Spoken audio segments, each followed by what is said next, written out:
Hello বন্ধুরা, তোমরা সবাই কেমন আছো? আশা করি ভালো আছো, সুস্থ আছো। তো আমিও ভালো আছি। মৌসুমি অফিসিয়াল চ্যানেলে তোমাদের সবাইকে স্বাগত জানিয়ে আবার চলে এলাম আমার একটা নতুন রেসিপি নিয়ে। তো রেসিপি বলতে আজকে বানাবো আলু দিয়ে কচুর দম। তার জন্য দেখো কচুটাকে ভালো করে প্রেসারে সিটি দিয়ে নিয়েছি একটা, আর আলু দিয়েছি দুটো তিনটে দেখতে পাচ্ছ। আর এখন এই যে কচুগুলোকে আমি ভালো করে ছাড়িয়ে নেব। তো কচু আলু দমের রেসিপি তো ভীষণ ভালো লাগে খেতে। তোমরা কারা কারা এরকম কচুর দমের রেসিপি খেয়েছো আমাকে কিন্তু অবশ্যই জানিও। আমার তো ভীষণ ভালো লাগে খেতে। সবার তো আর সব জিনিস পছন্দ হয় না, তাই না বলো বন্ধুরা? যাই হোক, আমি আজকে বানাবো কচু দিয়ে আলু দিয়ে দম। আর প্রেশারে দেখো একটা সিটি দিয়েছি, তো গলে গেছে। মানে সিটি না পড়ার আগেই মানে লাভিয়ে নিলে ভালো হতো। যাই হোক, বুঝতে পারিনি। তো চলো এখন আমি কচু আলু ছাড়িয়ে চলে এলাম। কড়া বসিয়েছি, কড়াতে তেল দিয়েছি, দেখতে পাচ্ছ তেলটা গরম হয়ে গেছে। আর এখন ফোড়নে দেবো তেজপাতা আর দেবো গোটা জিরে। তেজপাতা জিরেটা একটু লাল করে ভেজে নেব।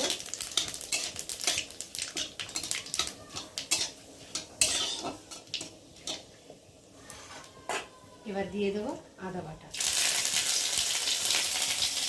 টমেটো কুচি, জিরে গুঁড়ো, লঙ্কার গুঁড়ো,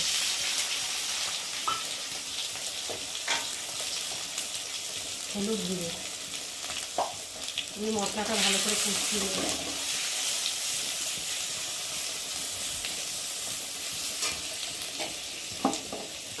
তারপর দেবো পরিমাণ মতো নুন।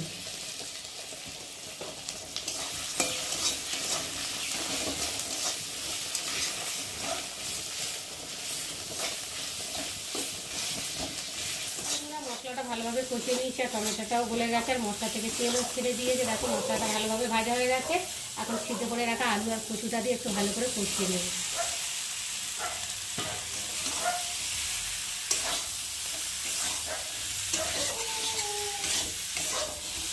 তাহলে একটু কষিয়ে নিই। দেখো বন্ধুরা, আলুটা আর কচুটা ভালোভাবে মশলার সাথে কষিয়ে নিয়েছি, আর মশলা থেকে একটা গন্ধও ছেড়ে দিয়েছে। আর বেশি কষাতে হবে না, যেহেতু সিদ্ধ করে নিয়েছি আলু কচুটাকে।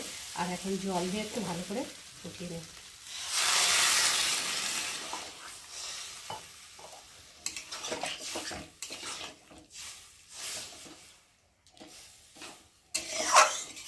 মাখা মাখা মতো করতে হবে।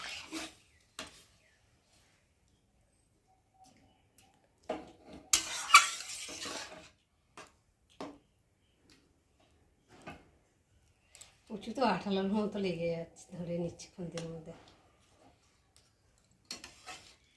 দেখো বন্ধুরা, কচু আর আলুর দমের রেসিপি তৈরি হয়ে গেছে।